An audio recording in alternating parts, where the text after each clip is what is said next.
उत्तर प्रदेश के कानपुर में Zika virus लगातार फैलता जा रहा है। आलम यह है कि इस खतरनाक बीमारी के मरीजों की संख्या वहां बढ़कर 89 तक पहुंच चुकी है। पिछले 24 घंटे की अगर बात की जाए तो 24 घंटे में कानपुर में जीका वायरस के 10 नए मरीज सामने आ चुके हैं। ये वायरस कानपुर में ज्यादा ना फैले, इसे देखते हुए बीमारी की रोकथाम के लिए कदम जोर शोर से उठाए जा रहे हैं।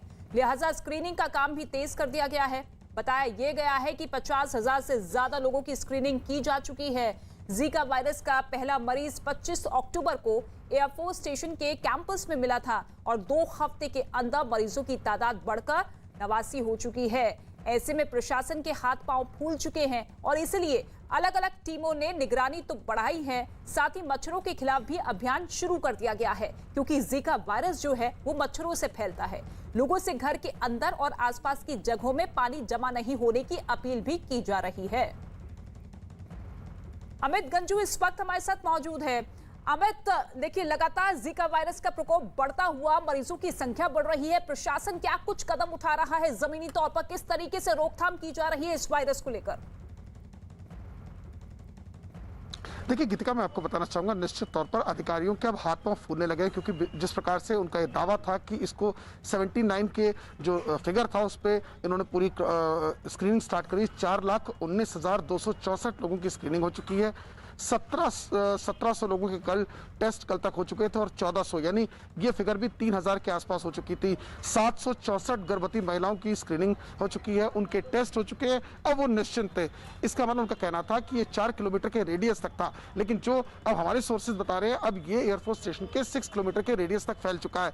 जहां एक और चकेरी थाना क्षेत्र के 12 मोहल्ले थे, अब एक एरिया और एक्सटेंड हो गया जिसमें ये लोग मिले हैं। हालांकि 3 इसमें एयरफोर्स के कर्मी हैं, जिसमें 2 फायरमैन हैं, 1 कॉपल है, इसके अलावा 2 महिलाएं हैं, 2 यूथ्स हैं। यानी ये स्प्रेड आउट होता जा रहा है और एक से दूसरे तक फैलता चला जा रहा है।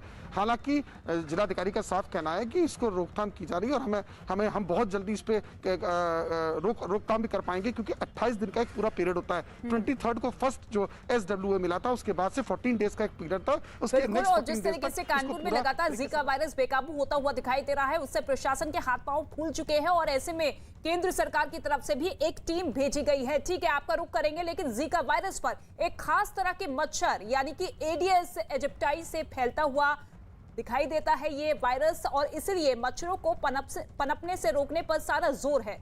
जीका वायरस के मरीज का खून चढ़ाने से भी ये वायरस फैल सकता है। दिन में काटने वाले मच्छरों से फैलने वाली ये बीमारी बहुत जानलेवा भी नहीं है, क्योंकि डॉक्टर्स का ये दावा है कि आधे से ज्यादा लोगों को तो बीमारी होने का पता भी नहीं चलता। लेकिन खतरा ये है कि गर्भवती महिलाओं को जीका वायरस अगर हो जाए तो पेट में पल रहे बच्चे के लिए ये घातक हो सकता है। और कानपुर में जीका वायरस की चपेट में आए लोगों में 1/3 महिलाएं ही हैं। चूंकि जीका वायरस के लक्षण 5 में से 1 मरीज में ही नजर आते हैं, इसलिए पीड़ित की पहचान में देरी होती है और ये ज्यादा खतरनाक हो जाता है। इस बीमारी का अब तक कोई इलाज नहीं है, इसलिए मच्छरों से बचाव ही इससे बचने का रास्ता है। इंडियन पब्लिक हेल्थ एसोसिएशन के अध्यक्ष डॉक्टर संजय राय हैं। सर, जीका के मामले बढ़ रहे हैं देश में, कितनी बड़ी चिंता की बात है? देखिए, ये सारे जो है वेक्टर बॉर्न डिजीज हैं, चाहे डेंगू हो, चिकनगुनिया हो, जीका हो। जीका जो है सेम वही वेक्टर है, इसका भी जो डेंगू और चिकनगुनिया को फैलाता है। थोड़ा सा जो रिपोर्टेड है, प्रेग्नेंट लेडी को होता है तो प्रॉब्लम होती है, क्योंकि माइक्रोसेफेली एक प्रॉब्लम होती है जो इससे होता है। बच्चों में जब ब्रेन का डेवलपमेंट नहीं हो जाता, छोटा सा उनका ब्रेन जो है छोटा रह जाता है, ये प्रॉब्लम होती है, रिपोर्टेड है, बट सब में नहीं होती है, कुछ है। तो ये समस्या है, इसको जल्दी से जल्दी कंट्रोल करना चाहिए। दूसरा, सिर्फ ट्रांसमिशन सिर्फ इससे नहीं होता। एक बार अगर किसी को हो गया तो वह जो है और भी रूट से, जैसे सेक्सुअल रूट से भी ट्रांसमिट हो जाता है, जो कि डेंगू ये सब यूजुअली नहीं होता है।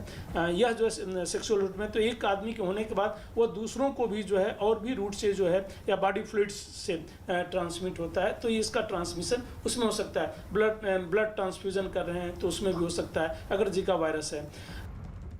अमित गंजू का एक बार फिर से रुक कर लेते हैं। अमित, देखिए कोरोना वायरस के बाद लगातार अब जीका वायरस का कहर टूटता हुआ दिखाई दे रहा है। स्वास्थ्य विभाग पूरी तरीके से अलर्ट है, डॉक्टर्स पे लगातार चेतावनी दे रहे हैं, लेकिन क्या इस जीका वायरस का सोर्स पता लग पाया है कि कैसे फैलता है? देखिए गीतिका, मैं आपको बताना चाहूंगा कि जिस प्रकार से जो एसीएमओ और सीएमओ की टीम वर्क किया, उसके बाद उनका एक कहना था कि कानपुर के हैंगर नंबर 1 के पीछे 14 एम्प्लॉइज एक साथ काम कर रहे थे, जिसमें एयरमैन और एयरफोर्स स्टेशन के कर्मी साथ थे। उसमें किसी एक को इस मच्छर द्वारा काटा गया, लेकिन ये बताने की स्थिति में नहीं है कि क्या इसकी हिस्ट्री, वो कहां से आया, उसने कैसे ट्रेवल किया, अभी तक नहीं। ऑन पेपर्स टीम आ रही है, दिल्ली से भी टीम आई, लखनऊ से भी टीम आई, 3 दिन यहाँ कैंप किया और आज एक स्पेशल टीम भी कानपुर में मौजूद है, जिसने यहाँ के स्वास्थ्य अधिकारियों के साथ मीटिंग भी की है। चिंता का विषय यह है कि स्क्रीनिंग हो जाने के बाद भी सबसे बड़ी समस्या इसमें यह है कि 79 जो कल तक के केसेस थे, उसमें 75 केसेस में कोई सिम्टम्स नहीं है, न तो रनिंग नोज है, न स्नीजिंग है, न स्क्रैचिंग है, न आईज के नीचे रेडिशपन है, न स्पॉट्स हैं, न बुखार है, न बॉडी एक है, और फिर भी जो इसकी टेस्ट है वो पॉजिटिव निकले। आज जो 10 केसेस की बात की जा रही है, इसमें एयरफोर्स स्टेशन के 3 कर्मचारियों की बात की, ना उनमें से न किसी को फीवर था और ना ही रनिंग नोज थी, ना ही किसी प्रकार की स्नीजिंग थी। उसके बाद भी उनको बॉडी एक हुआ और बॉडी एक में जब उनके टेस्ट रूटीन मैनर में कराए गए, वहां के फ्लाइंग ऑफिसर का निर्देश था कि सारे कर्मचारियों के जितने भी उनके एयरमैन है, सार्जेंट है, कॉपल है, सबके यहाँ तक कि warrant officer, junior warrant officer तक के टेस्ट होंगे और एक एक करके रिपोर्ट्स आ रही, क्योंकि कानपुर में इसकी लैब नहीं है, लैब इसकी लखनऊ और उसकी जो इसका प्रिंटिंग लैब है दैट इज इन पुणे।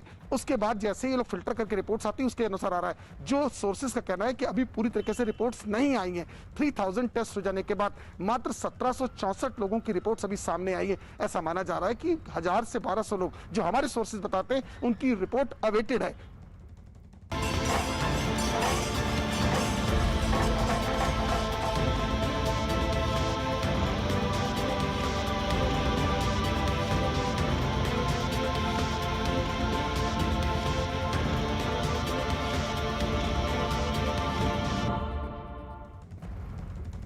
और इस वक्त एक बड़ी खबर आ रही है, बीजेपी राष्ट्रीय कार्यकारिणी की बैठक से जुड़ी हुई बड़ी खबर। दिल्ली के एनडीएमसी कन्वेंशन सेंटर में चल रही इस बैठक में प्रधानमंत्री नरेंद्र मोदी संबोधित कर रहे हैं। इस बैठक में पीएम मोदी के अलावा पार्टी के राष्ट्रीय अध्यक्ष जेपी नड्डा, अमित शाह, राजनाथ सिंह, नितिन गडकरी, पीयूष गोयल, निर्मला सीतारमण समेत सभी केंद्रीय मंत्री भी इस बैठक में मौजूद हैं। आपको बता दें कि इस बैठक में राज्यों के मुख्यमंत्री, प्रदेशों के बीजेपी अध्यक्ष और केंद्रीय कार्यकारिणी के सदस्य वर्चुअली तरीके से जुड़े हुए हैं और प्रधानमंत्री नरेंद्र मोदी इस बैठक को संबोधित कर रहे हैं। इससे पहले आपने देखा था कि किस तरीके से धर्मेंद्र प्रधान केंद्र सरकार की उपलब्धियों को गिनाते हुए साफ तरीके से भविष्य की रणनीति पर एक तरीके से संदेश दे चुके हैं कि किस तरीके से आने वाले दिनों में भारतीय जनता पार्टी अलग अलग राज्यों के लिए विकास करेगी, किन किन योजनाओं को अमली जामा पहनाया जा सकता है। लेकिन इसके साथ ही पीएम मोदी की जमकर तारीफ करते हुए कहा कि पीएम मोदी ने महामारी के बीच एक बोल्ड स्टेप लिया, इकोनॉमी को संभाला।